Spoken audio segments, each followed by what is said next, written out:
আমি আশা কৰিছিলোঁ যে মহামান্য আদালতে কিবা এটা পজিটিভ এটা ৰিপৰ্ট আহিব, কিন্তু আজি যিটো শুনিলোঁ আমি অলপ সকলো দুখিত।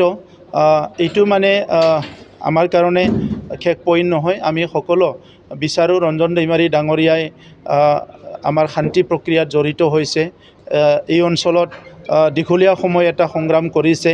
তো ৰঞ্জন দৈমাৰী ডাঙৰীয়াৰ যিটো মুক্তি বা তেখেতৰ যিখিনি মহামান্য আদালতে ঘোষণা কৰা যিখিনি শাস্তি সেইটো কেনেকৈ ৰিডিউচ কৰিব পৰা যায়, ইয়াৰ ওপৰত পুনৰ আমি অসম চৰকাৰ আৰু ভাৰত চৰকাৰৰ লগত আলোচনা কৰিম।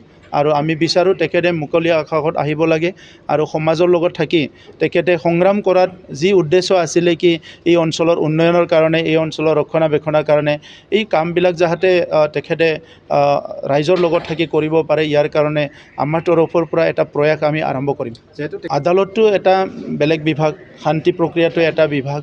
চ' যিটো জুডিচিয়াৰী আছে এই জুডিচিয়াৰীটো কাৰো তলত নহয়। গভৰ্ণমেণ্টে যিবিলাক পলিচি লয় সেইটো আইনগতভাৱে সেই পলিচিবিলাক লয় আৰু আইনটো বাদ দি পেলাই কোনো পলিচি ল'ব নোৱাৰে। সেইকাৰণে এক্সিকিউটিভ আৰু জুডিচিয়াৰী ইয়াৰ যিটো পজিশ্যন সেইটো নিজৰ নিজৰ জেগাত আছে। তো সেইকাৰণে আজি শান্তি চুক্তি কৰিছে গভৰ্ণমেণ্টে, আদালতে এটা ৰায় দিছে।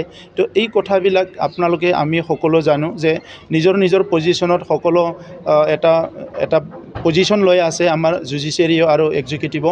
তো ইয়াৰ মাজতে আমি কেনেকৈ এজন ব্যক্তিয়ে শান্তি চুক্তিত আছিল হিচাপে তেখেতক কেনেকৈ আমি আমাৰ তেখেতৰ যিটো প্ৰাপ্য বা তেখেতে যিখিনি আমাৰ যোগ্য যি তেখেতে যে মুকলি আকাশলৈ আহিব লাগে বা সমাজৰ লগত এটা কাম কৰিবলৈ সুযোগ পাব লাগে, ইয়াৰ কাৰণে আমি সকলো মিলি পুনৰ আমি এটা বিবেচনা কৰিম আৰু ভাৰত চৰকাৰ অসম চৰকাৰৰ লগত আলোচনা কৰিম।